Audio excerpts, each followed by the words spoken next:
Hello and welcome to a Bergkamp Wonderland, an Arsenal podcast.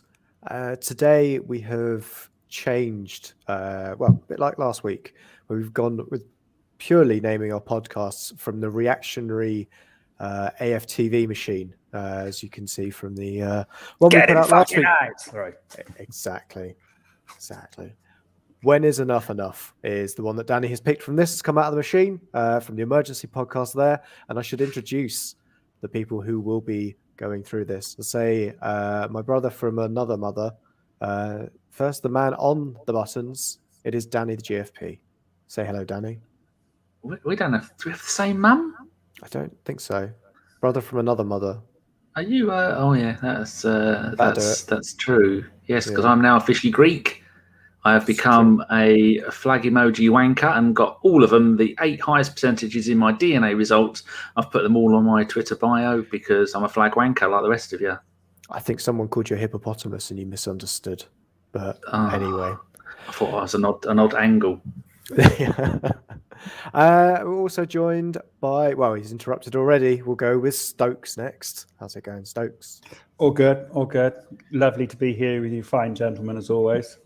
I mean, haven't we got the best game to talk about off the back of it's going to be a right barrel of laughs. Absolutely. And completing the quartet, one less than Arsenal managed to concede last week, it is John. John, how's it going? I'm good. I've just seen, I was just scrolling through my Twitter, as you do, whilst we're doing this, see if there's any exciting news or anything.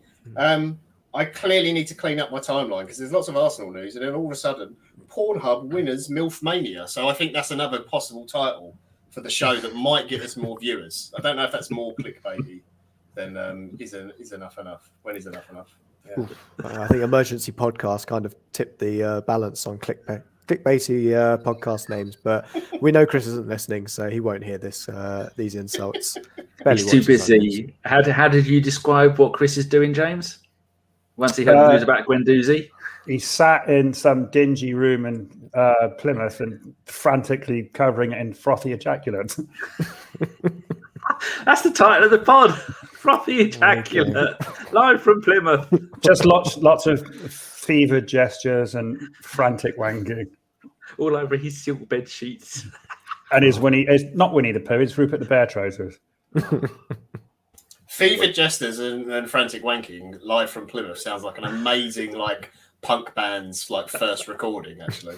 So that actually might be a better title. I was going to say that or Winnie the Pooh's trousers, as famously he doesn't have any. That's true. Yeah, they'd be like an alt rock sort of indie vibe kind of thing. Yeah, shoegazing. I'm Chris Carpenter, and this is my band Fevered Jerk. Can you tell we don't want to talk about the Man City game? Yeah, I know, right?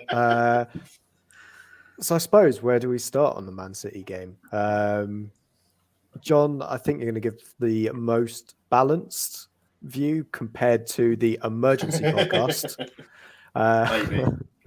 Yeah, fire away on that one. Obviously, we lost 5-0 and some Swiss gentleman had a brain fart. Yeah. Right. Losing 5-0 to Man City is not necessarily embarrassing. They're good enough that they can do it to probably 80-90% of the teams in the league or something stupid like that if they won on a day. The fact is it was embarrassing because they did the old cliche didn't get out of second gear thing. When someone said to me, because I hadn't seen the lineup, we're playing 3 at the back, I was like, oh, okay, that makes sense. Why didn't we do that against Chelsea? And then I saw the 3 at the back and went, oh, fuck. This is probably why we didn't do it against Chelsea. I don't remember ever seeing Chambers, Holding and Kolasinac as a back 3 before. Cedric playing at right wing back just highlighted yet again that clearly Bellerin wasn't wanted, and as we'll go on to talk about, obviously did go out of the club in the end on loan. Chambers had a horrendous time there previously. The fact that we had to play Kolasinac, what does that say about Pablo Marie? I mean, ignoring that part of it, the defence, which is obviously very important when you're playing Man City, the midfield makeup was really weird as well. I get that he wanted to put Ødegaard in the team, and I'm not necessarily against that, but why you decided to play him as the centre mid next to Granit Xhaka was slightly weird. You could have, if you said, "Oh, we're playing 4 at the back and Xhaka and Elneny are playing," then you might have gone, "Okay, maybe I would have liked to see Lokonga because he's been quite good, but Elneny's a bit safer and just going to try and keep things neat and tidy and not be too adventurous. Maybe makes sense." But the fact he put Ødegaard there was bizarre. Just the whole game was just garbage. Like from the way we defended set pieces, the shape of the team, there was clearly no understanding between those 3 players playing centre back and the goalkeeper. They looked completely out of sorts. Cedric kept his consistency of basically doing nothing in the game, which was quite impressive. And as usual, I ended up leaving the game feeling really sorry for Smith Rowe, Saka, and Tierney as the only 3 who seemed to put any effort in. Xhaka did his stupid thing that he did and got himself sent off. I tend to agree with, I know I'm in the minority, that I thought the red card was a little bit harsh, but I know to the letter of the law it is a red card. But I have it down as like because I had the indignity of not seeing, well, the fortunateness of not seeing the game live and then deciding to go and watch the entire thing back a few days later. And obviously since then we had the Pogba incident against Wolves, I think. Yeah. And I think I had it down as an orange card, but I think the biggest gripe I'd have is it's inconsistent. I don't mind if Granit Xhaka gets a red card if Pogba gets a red card as well. Yeah, I think it's one of those things where I think it was Arsblog summed it up really well, because Gunnerblog was basically saying maybe it's not a red, but I can see why it's given. He's saying, but he probably gets a red because he's Granit Xhaka. And as Arsblog put it, Andrew put it brilliantly. He said that's why he shouldn't make those tackles because he is Xhaka. Because the referee is going to look, as he did in the game where he looked like he was getting his yellow card out, looked up and went, "Oh, it's Granit. Oh, no, hang on, that's a red card, definitely." And now whether that's what changed his mind, I don't know. Maybe someone said something in his ear. But it was just a stupid decision. And like for me, there's no point analysing the game. City were comfortably better than us. I think it was a game we all knew we were going to lose. We were hoping maybe it'd be like 2-0 or maybe we nick a goal when it's 3-1 or something like that. It's just the way we lost the game. My balance for it, so my pro Arteta bit that everyone always waits for apparently at the moment, because I'm the only pro Arteta person going, it seems. I think it was a desperate plea to the club of get me some fucking players. Look at the shit I have to put out on the pitch. Please get some deals done. Because I cannot believe for 1 minute that he wanted to play Kolasinac in this game. And the fact that he picked him over Marie, just things like that. And like, oh, I'm going to play this other guy, Cedric, who we clearly don't want as well. I'm going to put him in the game. Not saying Bellerin would have done better there or Chambers. Maybe he could have done things different and played Tavares as left wing back and Tierney as a left centre back and that kind of thing. But I don't think overall it changes the result, regardless of who's out there. We might do better if you've got Partey and everyone's fully fit, and you've got a full squad to choose from. But I still think ultimately you're going to lose the game. For me, it just shows the massive gulf that people don't seem to notice between Arsenal and Man City right now. We're nowhere near the top 4, and we're even further away from Man City, who, them and Chelsea in particular, are miles above every other team in the league for me right now. Yeah, James, what did you reckon to the game? Anything you kind of add on top of what John's already said? I mean, it's difficult to put anything positive on it. I didn't watch it. I watched highlights here and there. I've seen probably 40% of it. Did contemplate at one point sitting down and watching it in its entirety, but I thought, nah, I ain't put myself through that. It's very difficult to analyze it because I think deep down we all knew that was coming, and it's not the defeat which is of any issue for me. It's the manner of which we lost. You look at that team and you think to yourself, well, that's a team that is from top to bottom is going into that game afraid and just under the assumption that they're going to lose. And you could see it from excluding the first 4 minutes when there was a little bit of brightness to the play. After that, the minute the first goal went in, it was just, fuck it, let's down tools, and everyone just sort of stopped caring. My problem with the team selection is that as bad as Pablo Marie has been, he's still better than Kolasinac. As bad as Cedric, Maitland-Niles is still better than Cedric. And why play him?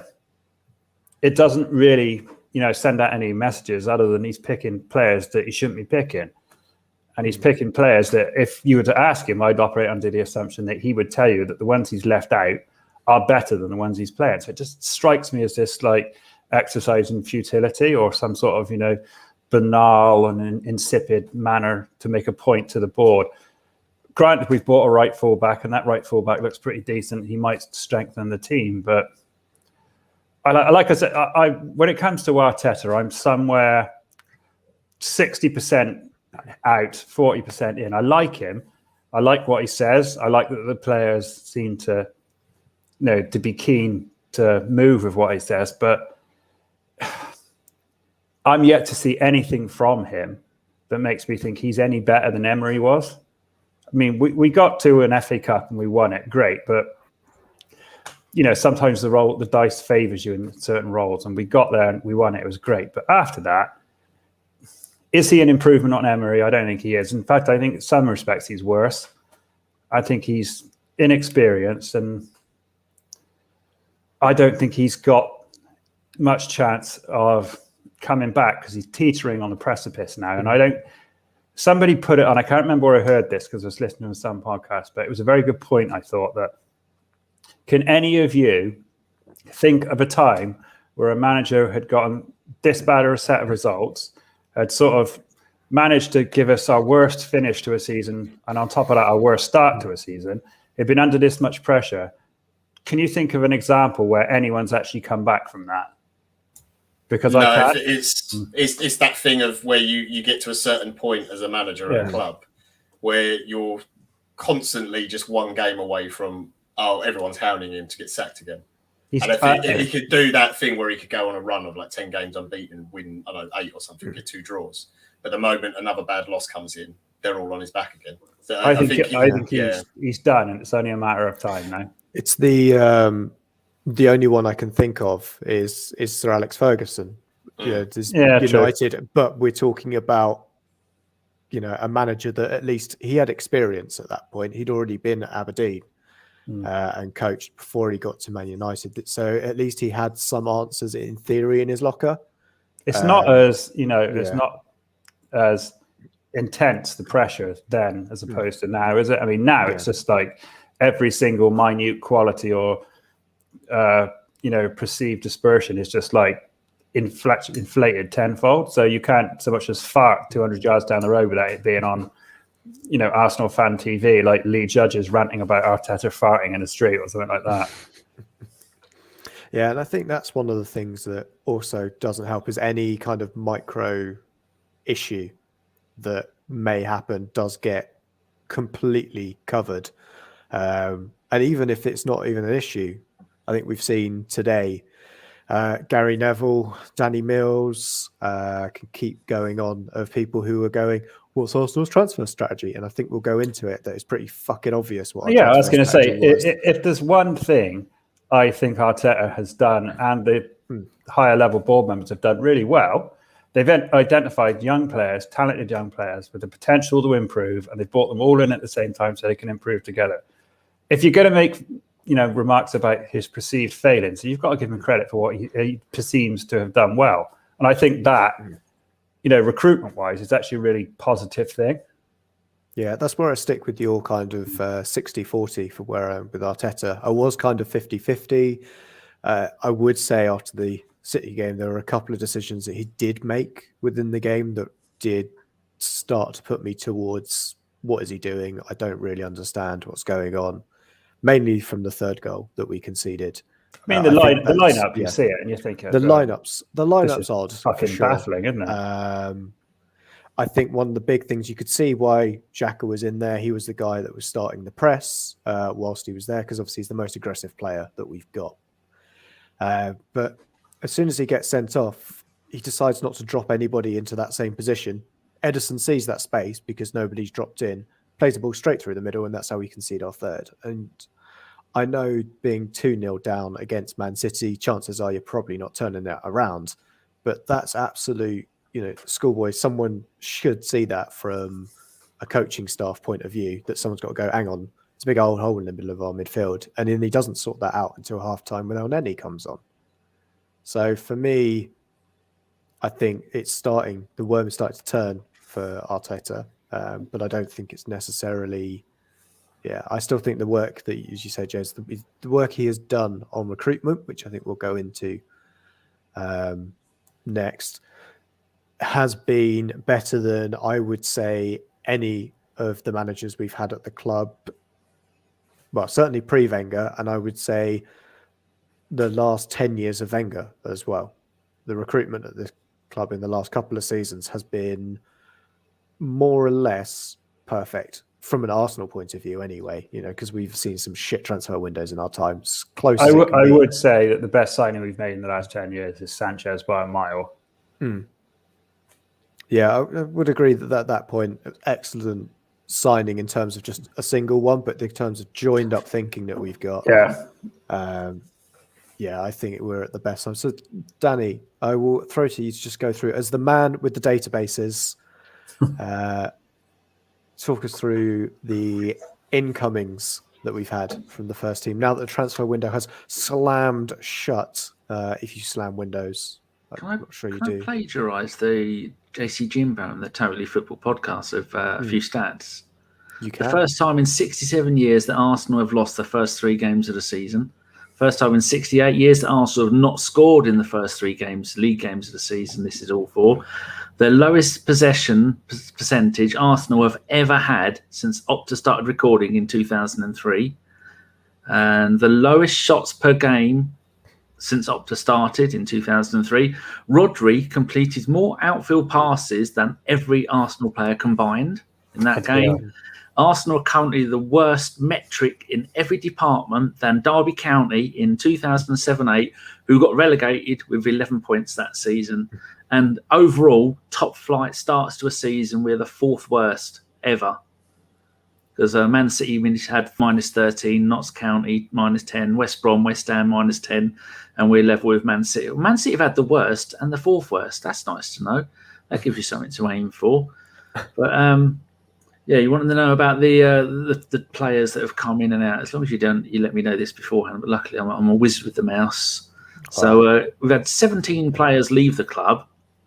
We've had Alex, one of the Gunnarsson, who's gone to Belgium. Jonathan Jonathan something has gone to Carlisle. Bellerin has gone to Betis. I think that'll be all right for him there. Nice slow league for him now that all the decent players have fucked off from Spain. Reece Nelson has gone to Feyenoord. Probably the 3rd best team in the Dutch league. Because Ajax are first and them and PSV are probably the 2nd best. Miguel Aziz, surprising move that, going to Portsmouth of League One. They're a team that are on the up. But I thought he'd have stuck around because you might come onto it later about when it comes to in January, when if players have left the club and others have gone to the African Cup of Nations, who are going to play in midfield? Lucas Torreira, talking of midfielders, he's buggered off, gone to Fiorentina, which is a good move. Jordi Osei-Tutu, gone on loan to Nottingham Forest. Harry Clark, Ross County. He was in the Scottish Premier League team of the week last week for a brilliant display. John Jules, again, another loan, Blackpool in the Championship. It's nice to see him playing at a higher level. Tom Smith, who was on the subs bench for the FA. No, that's not him. That's a goalkeeper. I'm thinking of the other Smith. Tom Smith, a goalkeeper who's got no future in football. He's gone to the conference. Dejan Iliev. Jesus. Sorry, Tom, if you're watching. Dejan Iliev, 26, still going out on loan. He needs to reconsider his. He's 26. Yeah. Shit, I thought he was still a kid. Yeah, I think we all think. He's only 22. He's seen him out on loan again for about his 8th loan. Nicolas Moller has made a strange move to Victoria Cologne in Germany in the 3rd tier. When I looked the other day, they'd played 6, drawn 1 and lost 5, and he hasn't scored a goal. But he's only 18. Matt Smith is the one I'm on about. He's gone to Doncaster in League One, which is a good move. He was on the bench for the FA Cup final, and so he's got a winner's medal, which I was talking before the show. He's got more winner's medals than Nasri did. Sad times. And Harry Kane. It's from the Audi Cup. Big Willie Saliba is doing wonderful things for Marseille. So is Matteo we just need to pour one out for our colleague in Plymouth. A moment's silence, everybody. He's drowning in his own fluids as we speak. Chris, if you're listening to this, just turn on the YouTube video and just look into my eyes. Peak vinegar strokes. He's going around like Edward Elizabeth Hitler when he had a wellies full of custard in bottom. His underpants were full of custard. I think his underpants. Mavropanos has gone to Stuttgart. Daniel Ballard has gone to Millwall in the Championship, another really good loan. And then players that have fucked off. Willian, fucked off, Brazil. Willock, fucked off up north. Taji Bola, gone to Rotherham. Ugh, horrible place. Kieran Petrie, Swansea, horrible place. Daniel, someone, gone to Brentford. That's not a bad move. Ben Sheaf, Coventry, another shithole. We've let a couple of the young men go, Lang, Olowu and Shra, S-R-A-H-A. Oh, he's joined Barnsley afterwards, and Lang's joined West Ham. David Luiz, he's gone, but it looks like as he's not joined anyone, he's got MLS written all over him, hasn't he? Aaron Ben, Watford, Luke Plange, Minge to his mates, has gone to Derby. Luke Plange?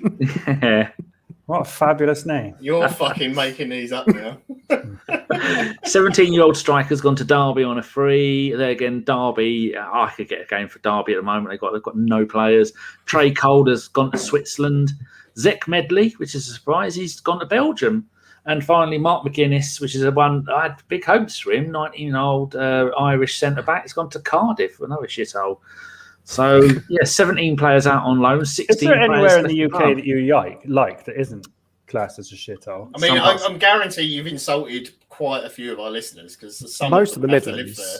Well, if they live in those places, they won't understand a word I'm saying unless they've got Google Translate on. I like Cambridge. Cambridge is I nice. speak for Chris and I. The Southwest is essentially, Britain's. Riviera. Yeah.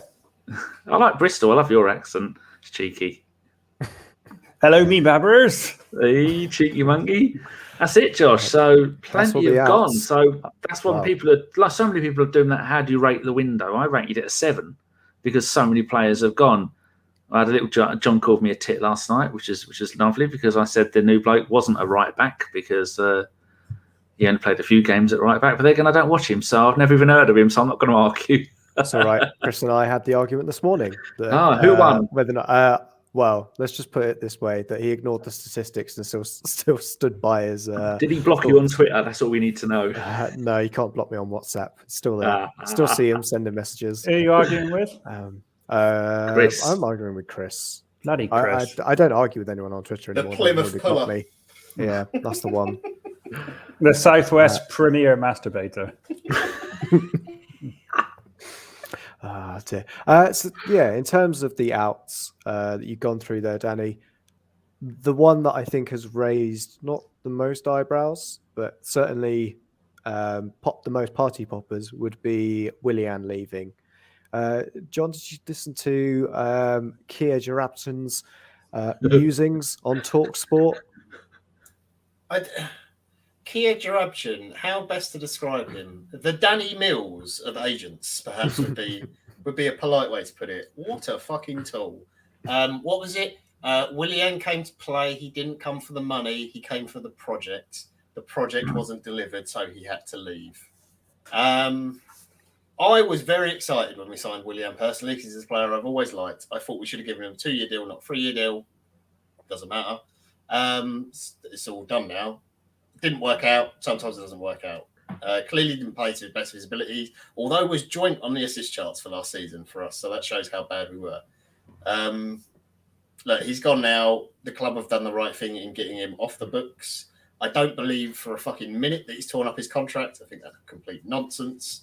I'm guessing that we have either agreed some sort of payout or we're subsidising part of his wages whilst he's at Corinthians, where he's not going to earn it anywhere near the money he was here. Hope he has a lovely time in Brazil. Kia Jarabton is a massive tit. Perhaps should have mentioned, instead of blaming the entire thing on Mikel Arteta, didn't once mention Raul Sanyehi or his best pal Edu or all the barbecues they've had together or anything else. And also the other shite players that he's loved the club with. So yeah, that's my nice take on Kia Jarabton. I will save my more critical one for off air. Fair. And Stokes, was there any other outs that you were pleased to see, either for the player development or just because they're a fucking arsehole? I can't do anything but share John's sentiments. Kia Jarabton is a world-class turd. that annoyed me. She like all this. Oh, he hasn't settled in the project. Blah blah blah. It hasn't been delivered. The sort of just not mention the fact he was triumphantly shit the whole time he was here. But I mean, that's the one we all wanted to see go because he was just dead weight and lumbered with all those wages. He was essentially fucking useless. And as John said, I don't believe for 1 second he's torn that contract up. It's just some sort of false heroism to make him look like he's some sort of, super guy. Look at me, I've torn my contract up. It's not about the money. I want to go home. I don't believe in this project, blah, blah, blah, blah, blah. So fuck off. It was a shame to see Joe Willock go, but 25 million's on the table. The club made the right decision taking that because it's helped us fund other areas. But I think there's 1 or 2 players still hanging around that you wanted to see go. Sad to see Bellerin go, because I think if there's one player that you want to hold up as the example of an ambassador for Arsenal Football Club, it is him. But at the same time, since he had that bad injury, he's not been the same. He's lost 1, maybe 2 yards of pace. He's just not the same player. One of you guys mentioned earlier that he's going to a lot slower league, which will suit him. I think his time at Arsenal's over, even though it's a loan. I don't think he's going to come back. They'll somehow arrange Betis or another team in Spain to take him on permanently. Outgoing wise, I mean, there's a list of young kids and 26-year-old goalkeepers that Danny said that have all gone out. And to be frank, I mean, it's neither here nor there. You wish them well, or Arsenal players, you want them to do their best. But I don't really think any of those mentioned are going to have any significant impact on the future of the club. I think in terms of outgoings, it's quite good. Could have been a lot better. I think we'd all be in agreement that there are, 3, 4, maybe even 5 players that are currently at the club you'd want to boot out the door, some more swiftly than others. So I would say if I was going to give it a numerical rating in terms of outgoings, I'd say somewhere 4, maybe 5 out of 10, given that only one of those outgoings we've received a fee for. Yeah, absolutely. Josh, yes. If we'd have looked at Hector Bellerin's career prospects and the fact that he's been at Arsenal all these years and he's got Barcelona DNA, are you surprised that he got 3 caps for Spain in 2016 and 1 in 2020? Do you think that says more about him and his career than anything he's done at Arsenal? Because Spain aren't exactly known for their defending. I'd say Carvajal is the first name that comes to my mind. That's what kept him out of the Spain national team for all those years. First choice Real Madrid right back in there at that point. They don't really care about defending, do they? They're all ticky-tacky midfielder and not scoring goals fully, from everywhere. You've got Sergio Ramos in defence and Piqué there. I think they would have liked some pace to their flanks to keep them in Which pace. He had, didn't he? Which he had lots of pace, but I think, to be honest, I'm struggling for other names of Spanish right backs, but I do remember at the time that was the issue, that Bellerin wasn't getting through. Dave at Chelsea. Azpilicueta. Yeah. That was it. He's the other one. He can play either side, can play as a centre back and a free. Does Gaia play right back or left back? No, Gaia's left back. They had the guy from San Sebastian. I can't remember which team in that region he is from. Yeah. Something Zola plays for Real Madrid again. There's been an abundance of right backs that have stopped him. And yeah, his call up that he got later in the thing was purely because Azpilicueta's now about 300 years old and Carvajal had been injured for a season.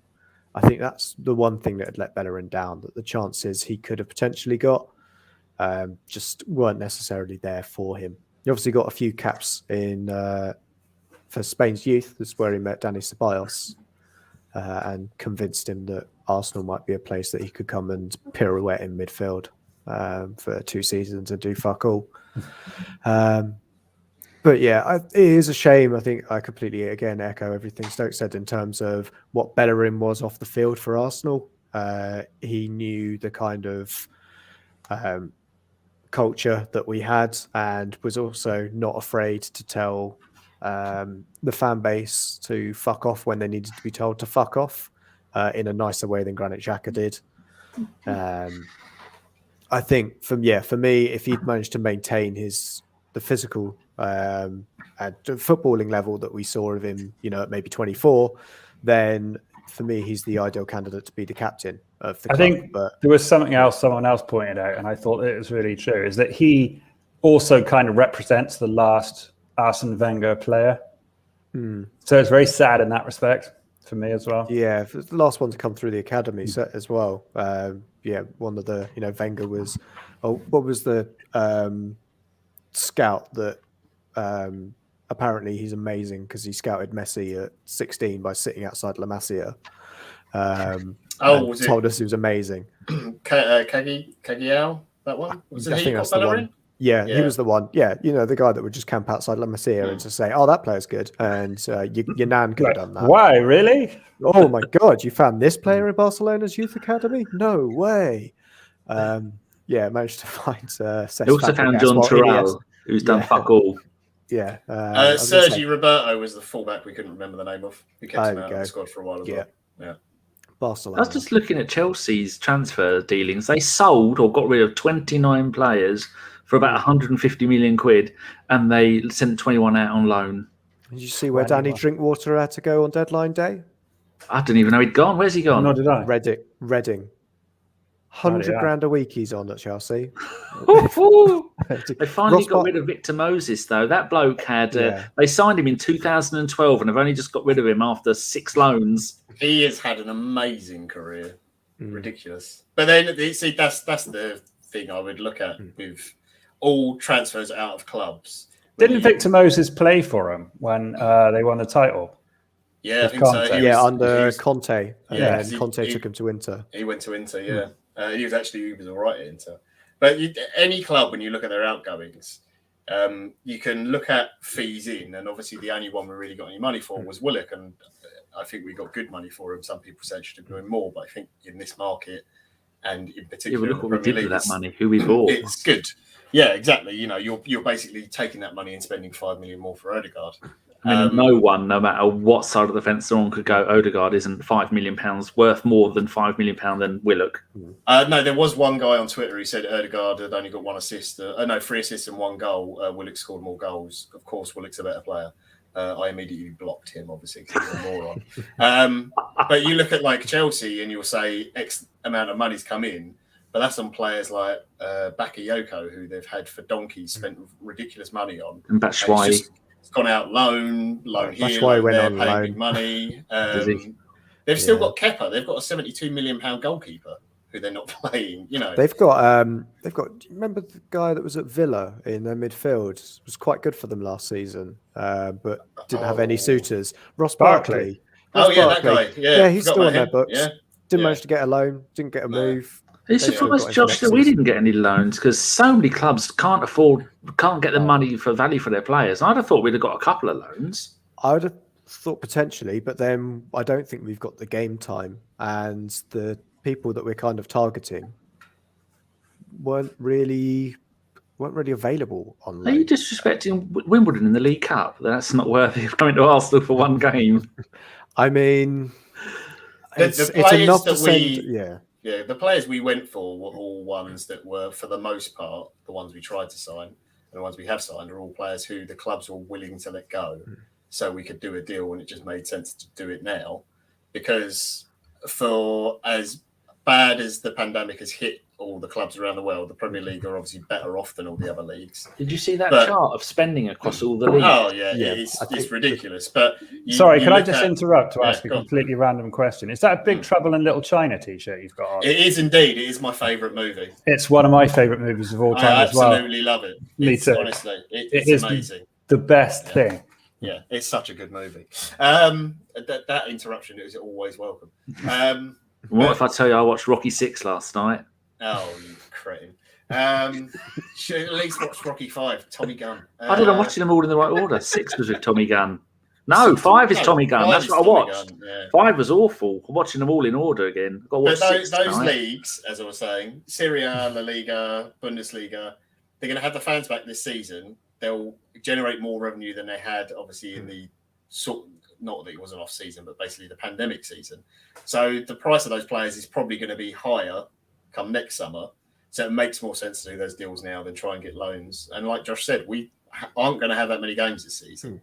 The one area of, I guess, slight concern would be centre mid, just because, especially when AFCON comes round. I think in terms of outgoings, I think basically what Josh and what Stokes already said, it was very good with the exception of, maybe you look at Kolasinac, who could still go because the Turkish window is still open, so there is a chance he still goes. Nketiah not getting a move. Maitland-Niles thing is really odd and loads of conflicting stories about that, but whether he goes or not, and then maybe Cedric.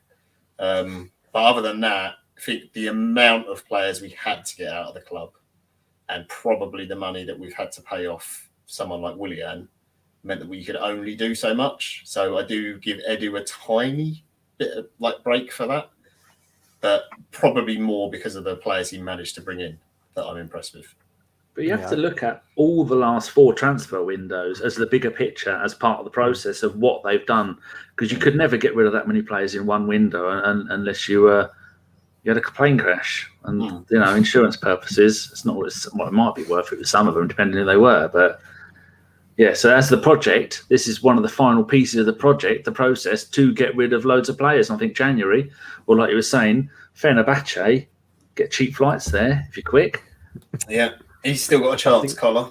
Yeah, I think there's one that we can certainly go into the 2 players that we've got in this weird limbo. I mean, I don't expect ABW to get any more guests on of high profile, certainly no agents after what we're going to say or have said about Kia. I'm now going to go 2-footed on AD Ward, who is Nketiah's agent, who has made 3 deals. Is he Nketiah's or is he Maitland-Niles? I He's think it's Bellerin as well, or is it AMN? It might be. I think it's Maitland-Niles. Yeah. It might be both. Anyway, the 3 moves have collapsed because of his agent fees. Yeah. For trying to get him out. And I think that's enough for us to go, well, you're a fucking twat. Yeah. Basically, because the Palace deal was all signed up and ready to go, and then agent fees. Yeah, that was for Nketiah for going. So we'll start with Nketiah, then we'll go on to the massive clusterfuck that is Ainsley Maitland-Niles, not only on the pitch, but off the pitch. Stokes, Nketiah, where do you see that kind of position for him in the squad for this season, especially with Bellerin getting minutes as well? I think if we had the Europa League, he'd be still down on the pecking order. Maybe would only play a couple of the games. I can't see him getting any game time at all, barring us having some sort of dramatic injury crisis. You would assume that if that starting central berth is open, then you've got a pecking order of Aubameyang, Lacazette, Bellerin, and Martinelli before he even gets a start.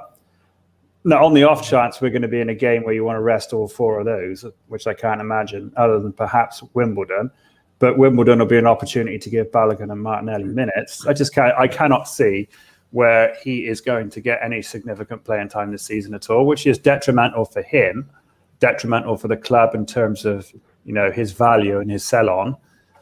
It's just a very strange situation, like you said, where his agent has essentially fucked him over of getting a move.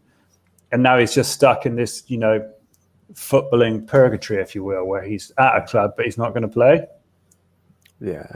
John, we saw that Palace bought Edouard instead for 15 million, which was more than we were asking for Nketiah. So do you think there's something more to it than just Nketiah refusing and sitting on a contract? I mean, it's hard because you're never going to know for 100%. But from previous dealings, it looks like it's agent fees, and maybe Nketiah asked for too much money at Palace. That's possible. Arsenal have quite a, for the most part anyway, I suppose, socialist wage structure, in that it's quite balanced across the majority of the players, especially the young ones, and they're probably on a lot more money than they would be at other clubs. They may be another club, be on, 15, 20 grand a week, which is still a ridiculous amount of money, obviously, but in football terms is absolutely piss all. Whereas at Arsenal, you might be on I don't know, 35 to 50 if you're a young player. So maybe that's what turned them off. I feel a bit sorry for Eddie because I actually thought pre-season he looked really, really sharp before he got that injury, and he actually looked our brightest striker out of the ones we had. I do actually think just because Arteta needs results, if Aubameyang or Lacazette aren't available, I actually think he would turn to Nketiah first before Balogun or Martinelli. I'm still not convinced Martinelli is a striker. I think he's a wide player. I don't think he's strong enough, physically enough to play that role yet. And to be honest, the performance Balogun put in against Brentford, now Wimbledon is a different game, fair enough, but the way he got bullied, I wouldn't be putting Balogun up front anytime soon. I would have this as a season of, we'll bring you on in games where we're 2-0 up and there's 5 minutes to go or something like that, and just let you have a run out. And basically this season, you're just training the whole time with the first team, working in the gym, building up and learning from them. Not the most exciting period for a player, but getting 5-10 minutes here as a sub every now and again, so you can rest an Aubameyang or a Lacazette or something, to me is fine. So Nketiah probably wasn't in Arteta's plans, but now is going to be maybe more involved than he had planned before the season. It's shit for him because I think he'll still go, and it means we're probably going to lose a player for no money when we could have got, even if it was 10 million, it's still something. I guess what we lose if he does walk on a free is that we've invested, a lot of time, and comparatively it's a small amount of money because it's over so many years, but we're not getting anything back on that investment. But he's an Arsenal player. He's been there for a long time, and whatever happens to him in his future, like Stokes said earlier, I hope he does really well. And I would have liked to see him at Palace and see how he got on. I think playing with someone like Zaha, he probably could have got quite a few goals for him, and gets to play under Vieira, that sort of thing. But bit shit, but happens sometimes, and that's the problem with football and agents in general. This is a deal they could have done quite a while ago. Yeah, absolutely, and especially you say he's got 1 year left on his deal. Maybe he's just doing a Messi, and PSG said they'll go for him, and he'll get a huge signing on fee, and the rest is history. Danny, we mentioned Maitland-Niles as well. I think it was the day before deadline day that he suddenly decided that Instagram is the best place to voice his concerns with the club. I think, if I can remember rightly, it says something like, I just want to go where I'm wanted and can play. And then at Arsenal crying emoji. How did you feel about that? And everything that then passed afterwards. Well, I think he wants to get his money back from Ozil's PR team, because that is not the way you go and do stuff. And then that was followed up with at some point I said at the beginning of the season I want to play right back. I want to concentrate on my career at right back. And when you think, well, you should have made this decision 3 years ago when you played 5 games for England, and you were a utility player that every club would want a player like you who can play left back, right back, left wing back, left right, all of those down both sides, and maybe me in the middle. Every club needs a player that is can play like that. And he was going, no, it's like when the kids are all playing football at school, and you go, I'm striker, and no one wants to be goalie. He was just doing that, and you think, and this isn't. You should look at all the other dead bodies that have gone before you, that have gone up against Arteta. You ain't getting anywhere from this. And then the way it was all over again, it was all back to normal a few hours later. And then Arteta, he was staying, and I think Arteta said that he's going to be included in the squad again, or something along. But this is just shows more that the people who are the leeches, other than our very own Mr. Collins, Lequiff, but many people that he works with in that industry are all lying, cheating, clickbait scumbags. That's why we don't have them on the shows anymore, because they should be held accountable. Look at some of the shit that Sky Sports were pumping out, saying, I've been told that this player wanted to come here, and if I was an agent, I wouldn't tell any of you cheap suit fucktards anything about where my player might or might not be going. I wouldn't. Oh, look, I've got a yellow tie. Fuck off. Stick your yellow tie up your ass. I ain't interested in anything you've got to say. We all know you're fucking lying. Just get fucking back out to outside the stadiums and get dildos stuffed in your face. That's where you and your ilk belong. Don't believe any of it. I wouldn't be surprised if it's all bullshit. Hopefully, he'll stay. What's the name of the guy who was reading off his phone? You see that about Cava something. That's it.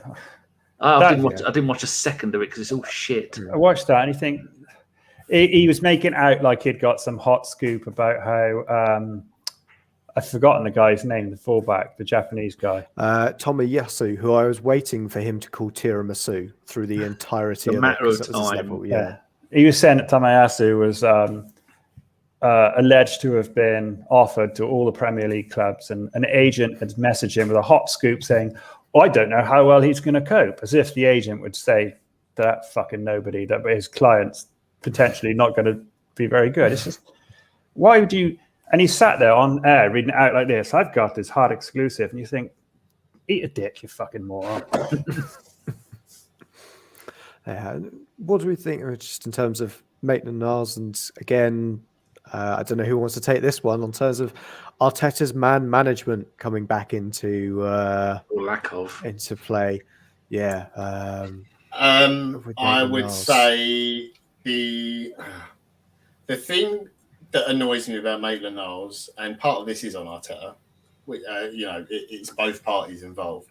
The thing that annoys me specifically about the player is he was given a chance under Arteta, and he showed him what he can do as a player. Because in that FA Cup run, he was brilliant at wing back. He said, "Look, I'm going to play you on the right. I'm going to play you on the left." He was shutting down people at Liverpool and at Chelsea, United, great teams, and he was playing really, really well. He was asking him to do a specific job, and you were getting regular first team football, and you won a trophy doing it. Then it comes to the summer. He's not quite sure what his role is going to be in the squad. Fair enough, Arteta probably has plans of, these are the guys I want to go with. Ainsley, yeah, I'm still going to think about you, but at the moment, these guys I think are going to do better for me. So he asks for a loan move, and he turns down every single loan move he's offered until he gets one where he can go and play centre midfield. When all he's been told by every single coach and every manager, basically, you should play fullback. Even Sam Allardyce said to him, just play as a fullback or a wingback. This is what you should do. But you let him play centre midfield. And he had his time at West Brom. He didn't pull up any trees. I don't think technically he's good enough to play in a midfield. Maybe in a, again, I don't want to be like disparaging to the teams lower down the table because we are one, but teams who play that traditional sort of low block, lots of energy and distance covered and more sort of box-to-box football, a bit more direct. Maybe in a team like that, he could play that role well. But he's had these opportunities and he did really well, and then his concentration just went. And the moment his concentration goes, you see all these lapses in games, and he gets out of it because he's got pace and he can recover and stuff. But he makes stupid decisions sometimes on the ball. I don't know what exactly Arteta said to him, but it clearly hasn't worked.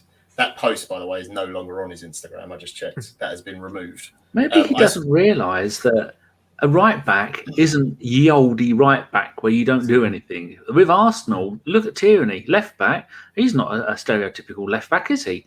Yeah, I think the thing is, and we'll come on to this probably with the other signings we've brought in, I don't think Arteta wants to play with two flying fullbacks like Liverpool do necessarily, because we don't have two holding midfielders. The fullback on one side will be more of a tuck in and become a third centre back, or can come into midfield if you need to, a bit like how Italy played in the Euros. I forgot his name now. Lorenzo played at right back, or Lorenzi. He's just already crucified for that. He shouldn't have put the post up. He should have just gone to speak to Arteta and Edu, asked about his future because the Everton offer was there. That's fucked it all up. In the end, they decided to keep him and block the move. There was all these rumours flying around that he was going to be excluded from first team training and everything. That's all been rubbished, like you already said about the fucking so-called journalists. I think he'll probably get minutes this season just because, and he may end up playing in midfield because we're going to be short of players in January, as we keep saying. In hindsight, it's very easy to say we should have taken 20 million that West Brom offered for us at the time. But then you could say, we should have kept Emile Martinez and not, and let Leno go and not sold him to Villa at the time.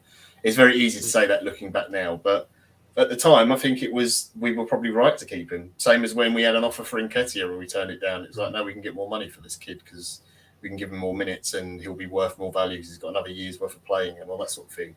Sometimes it doesn't work out. I hope he plays well. I don't see his future at Arsenal in the long run. He'll probably go after this season. Maybe he'll go in January. But for now, he's just got to fucking get his head down and work hard. Because any other club who's looking at him now will see how he reacts to all this and see what he's done. because that is going to put off a lot of Premier League clubs. Going, Like Awar has. Awar. Yeah, well, if you see a post like that, yeah, you're not going to go, oh, that's definitely the kid I want to come in and he's going to be really helpful and he's going to be open to playing loads of different positions for me. And if this player's out, I'm putting him in midfield or at fullback, and he's definitely going to knuckle down and work hard. You see something like that and you're a club and you think, well, fucking hell, he sounds like a right nightmare. So you it's on get him. A shoe in the head from his mum. Yeah, it's on him now to work that out. Again, he's got a dickhead agent and his mother sounds like a fucking nightmare, but sometimes as a player, you've got to take the responsibility yourself. Yeah, I think with what we're kind of looking at with Maitland-Niles, it seems like we're almost going to kind of milk him through January whilst we've got no one available. And then when Partey presumably comes back and knowing Xhaka, he'll get suspended on the 1st of January, so he'll miss 3 games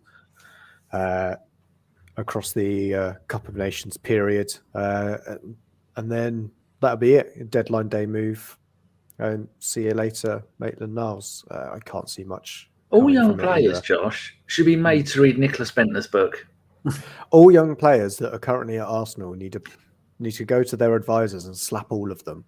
Because we had Reece Nelson last season saying, no, I don't want to go on loan because my agents told me there's 7 people playing ahead of you. Yeah, I reckon you've got a chance. And yeah, then we just mentioned Nketiah the same, just signed Balogun up. I'm surprised Balogun didn't go out on loan as soon as Nketiah wasn't leaving. I think that was just insane for me that he didn't get a loan lower down. Championship, give him 40 games down there. He won't get bullied when he comes back to the Premier League next season. We'll move to the more positives. We had 6 players come in. Some to more fanfare than others. Actually, did any have fanfare? I don't think Arsenal fan base fanfared any of them. I did. Down the list. Ramsdale, did anyone fanfare that? I was excited. I think he's a good signing.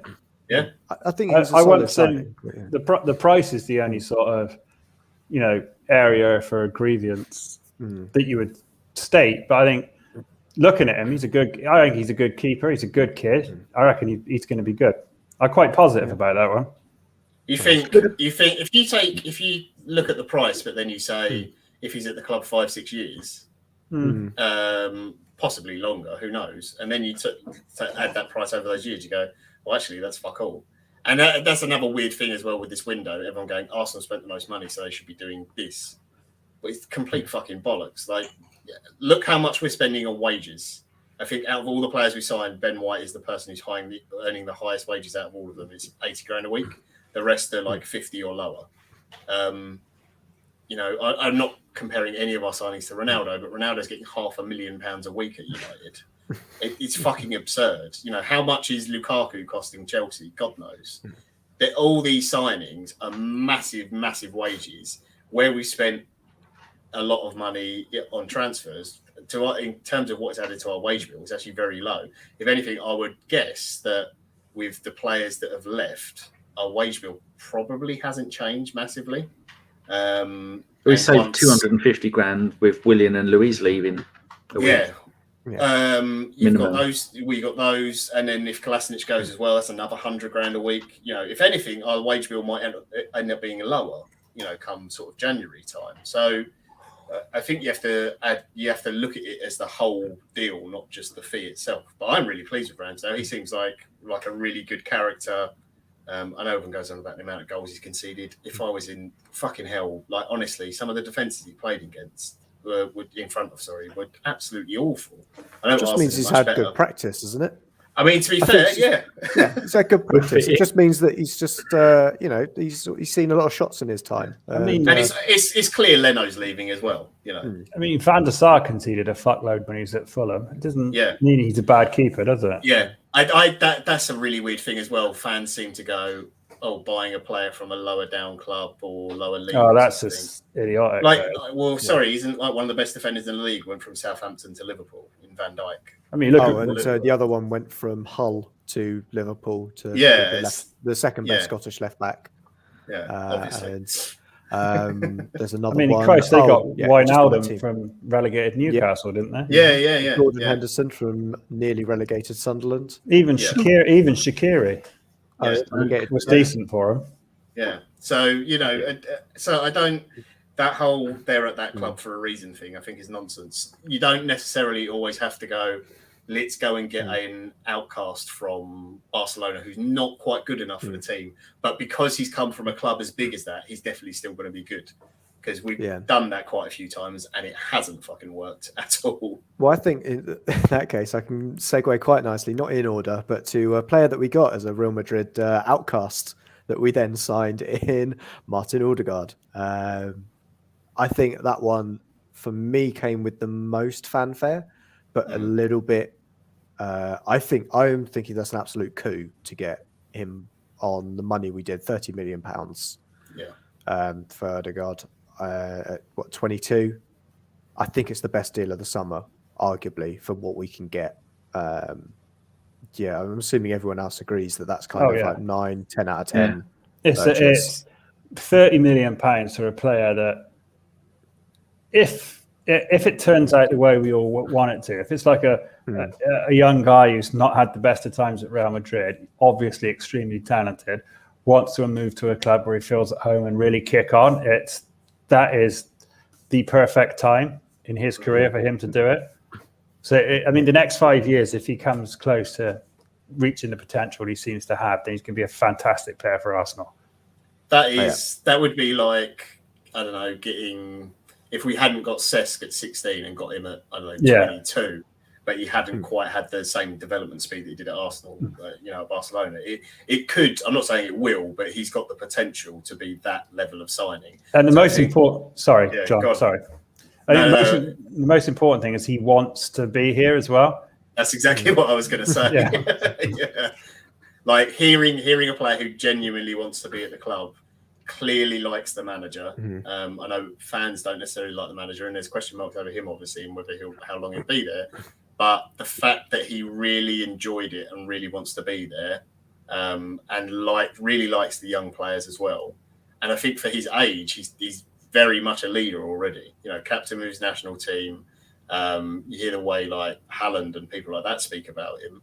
He's really thought of very highly, and like in terms of his professionalism, I just think he's a great example. It's always good to have older players to look up to in a squad, obviously, and to learn from. But I think to have someone who's in your age range but has already got that level of professionalism is just an extra bump, for those younger players in the squad. So I think it's easily our best signing, and not heralded as such because Lukaku, Ronaldo, those kind of players are going to get the headlines. But I think it really is one of the signings of the summer. That price is ridiculous. I think if we're going to kick on and improve this season, it's pretty much revolves around him and Aubameyang playing well. If those two play well, I can't see us improving without those two playing well. Yeah, I think it's also helps keep hold of maybe some of our younger players that are coming through that could be coveted by bigger sides. Because again, he is that poster boy for don't at 16 move to Real Madrid. Don't go to these elite mega clubs. Saka, you're getting a load of game time here. Enjoy your football. And then when you can guarantee, Jack Grealish is what, 26, 27? Something like that, yeah. That's the kind of age that you move from a club when you can guarantee you're going to start for like a Man City, Liverpool, Barcelona, those kind of clubs that we're talking about that would be interested in Saka and Smith Rowe as well. That he's that kind of guy that can be in their ear and just say, you know what? I've done it. I was a generational talent for my entire nation. And I didn't do it the right way necessarily. My mates, Haaland, he did it right. This is what you probably need to do as well. I think that's the other big thing is I think he brings the best out of Smith Rowe. Like the best I saw Smith Rowe play last season was when he was on the pitch with Odegaard. Like the clickbait stories of Arsenal signing Odegaard spells disaster for Arsenal's new number 10. It's just nonsense. I think they play brilliantly together. They dovetail brilliantly. They're totally different styles of play. I love watching Smith Rowe and the way he moves with the ball. But Odegaard's just got this like calm. It's kind of like when you first saw Partey in that Man United game the other season. We just looked better than everyone on the pitch. Just like everything he did he could do it really smooth. There was like no errors in it. He could take the ball at any speed. He could just turn a player and just release the ball, and everything just looks so easy. And I think Ødegaard's got that. And I think he really brings a lot to our pressing game as well. The way he presses and pushes people up. He's a very, very intelligent player for someone that young. So, yeah, easily our best signing. I'm really excited to see what he can do. Even if it doesn't work out for Arteta, our next manager is going to send Arteta a big bouquet of flowers and chocolates, because that is a hell of a set of young, promising players he's got at that club. Yeah. I mean, there's a couple of players that we can talk about that I would expect not many of us would have seen play before they joined and had a couple of games for us now in Lokonga and Tavares. In terms of those two guys coming in, I think we can all agree that backup for Kieran Tierney was top of the agenda, and I think Tavares is a similar adventurous, buccaneering. Those kind of. Didn't he cover at right back as well? He did. No. He was so good. He came on ahead of our 4 right backs. Yeah. I mean, I didn't know anything about Tavares before we signed him, and obviously still don't know a lot. But he looks exciting, very raw. Obviously got stuff to learn, but competitive, very athletic, quite physical for his young age, very quick. I think it's one of those easy signings where you can get him, give him game time. Tierney, we know he's got injuries in him. If it doesn't work out, we're not going to lose money. If anything, you're still going to make money on him. And again, I hope he works out, because he looks an exciting prospect. Lokonga, I'd heard of, but I think probably from reading one of Drew's articles, more than likely. And I remember talking to Drew about him when we were linked with him and before the deal was done. And Drew got me very excited about him. But again, I hadn't really seen a lot of him. But yeah, I'm assuming we all feel quite promising about Lokonga as well. I mean, he looks great. Yeah, I'm going to say it's like an upgrade for Ceballos, basically, because we haven't added any new bodies. It's very much like Ceballos with a bit more physicality and a little less pirouetting. Yeah, he's less ballet and more. I don't know what the opposite of ballet is. MMA, street dance, Blue Man Group. I don't know. I suppose that's more music. I think he's been really good, and he was probably unlucky to be dropped for the City game, to be honest, which I thought was a bit odd. I felt it was kind of almost like protection for him. Yeah, I think maybe it would have been pretty mental. He's playing in the Belgian league. You almost got the impression that he thought, well, I'll put these fucking idiots in and let them take the flak and protect some of the younger guys. Yeah, that almost, it was a little bit. It did remind me of some of the things Wenger used to do sometimes in games. And just go, we've got this is just not going to work out. I might save some of the young kids the embarrassment. I mean, that second half anyway was just basically attack versus defence, and we just played defence for 45 minutes. I really like Lokonga though. The thing that impressed me the most is I thought he'd be the sort of guy who you probably wouldn't see for 3-4 months in the team, and he's coming straight away. And I'm like, oh wow, you're like already better than I thought you're going to be. Like, he looks not like fully up to speed, but he looked like he could cope with the league quite well. Maybe not in the biggest games, like against a really, really tough opposition, but he's probably going to get Norwich. A lot more. he's probably going to get a lot more minutes than I guess most people expected. Yeah, I'm imagining it's a similar breakthrough to Guendouzi, but without the yeah. The being a twat. I think before we go to the deadline day signing, the other one to talk about is the big £50 million man, the big signing from the summer, Ben White. We didn't need a centre back, I think, as the general consensus until I suppose we saw us defending without Ben White. Is it true that he can't header? No, he can't jump. He understands the principles of heading. He does know how to. That sounds like an MP's answer. Answer the question. Can he header? I think somebody said it best on Twitter. They said that he went through an entire championship season in a league-winning team. There's no way he can't header a ball.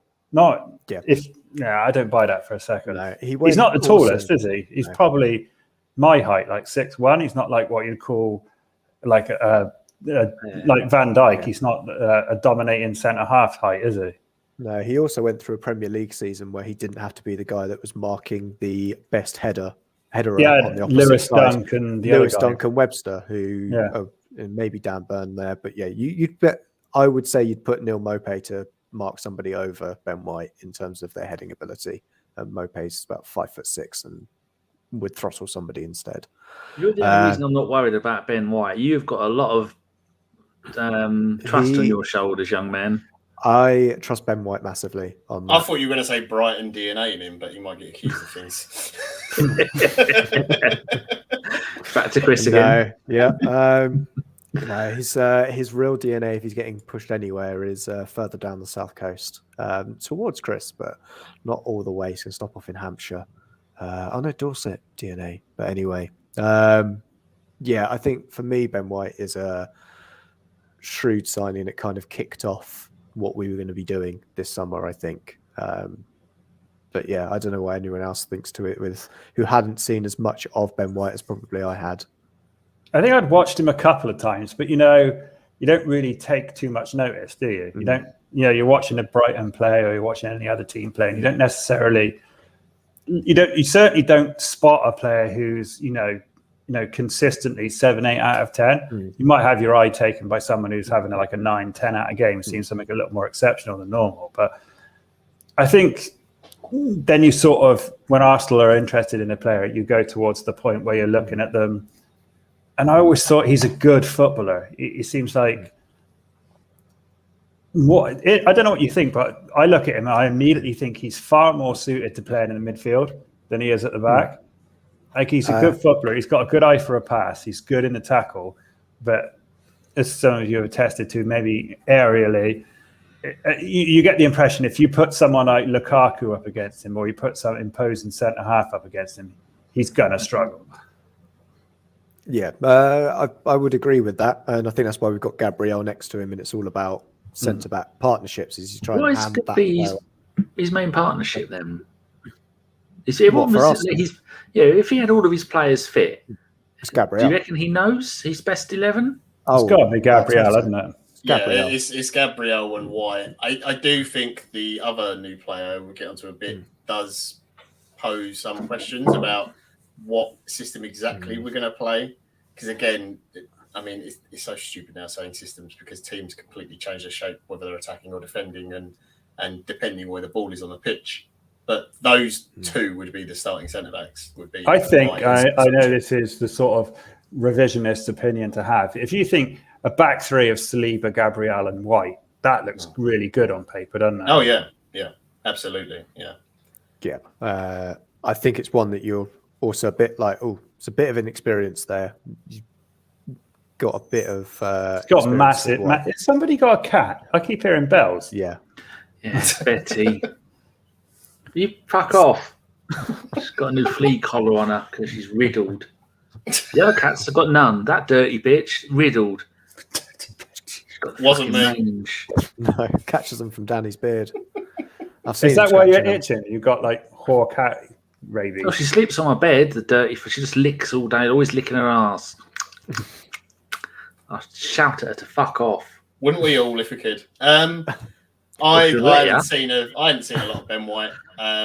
Everything I read was that he'd been playing a lot in a back three, which obviously Brighton did play or do still play. I'm not even sure. Still play. Yeah, still play. But yeah, like Stokes said, when he's on the ball, he looks really tidy and neat. And it's obvious we want to play out from the back. Not when Leno's playing, obviously, because he's scared to kick the ball more than 2 yards. Less than 2 yards, I should say. So it makes sense for the way we want to play football. Again, he's young, he's English, helps fill the homegrown quota.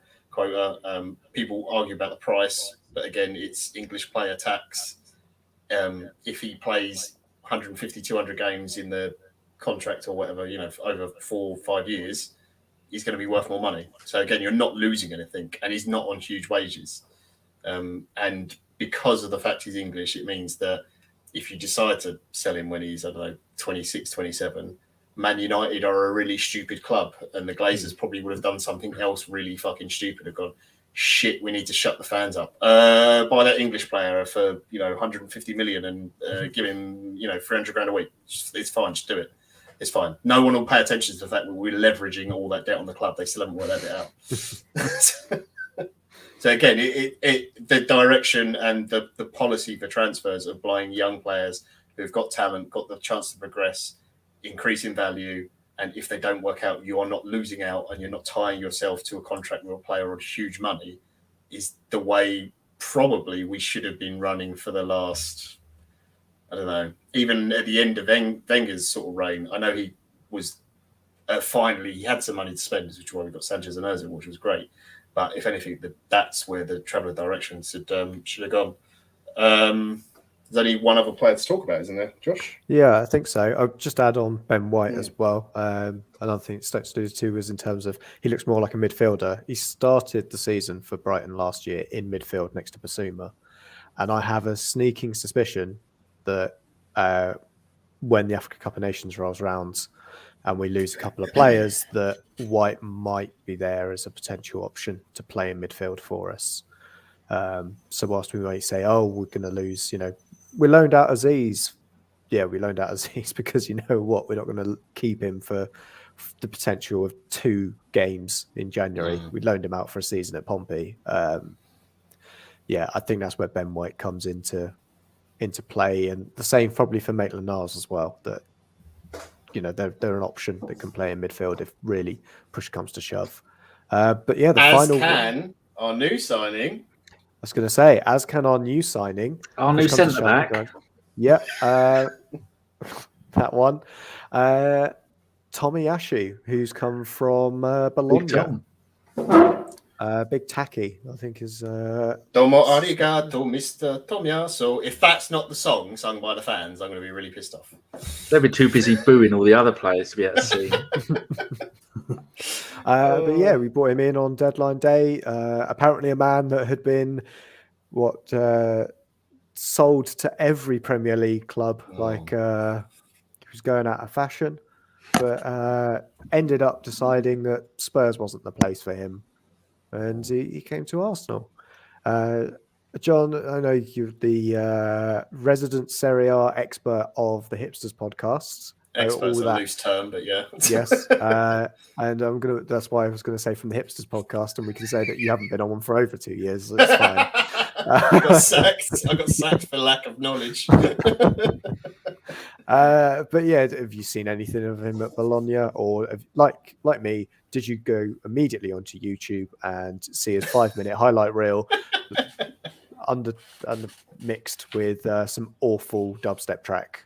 I did watch a highlight reel, if only to remind me, because weirdly enough, Bologna are not a team I watch that often, except for when they're probably playing, Inter or AC or something like that.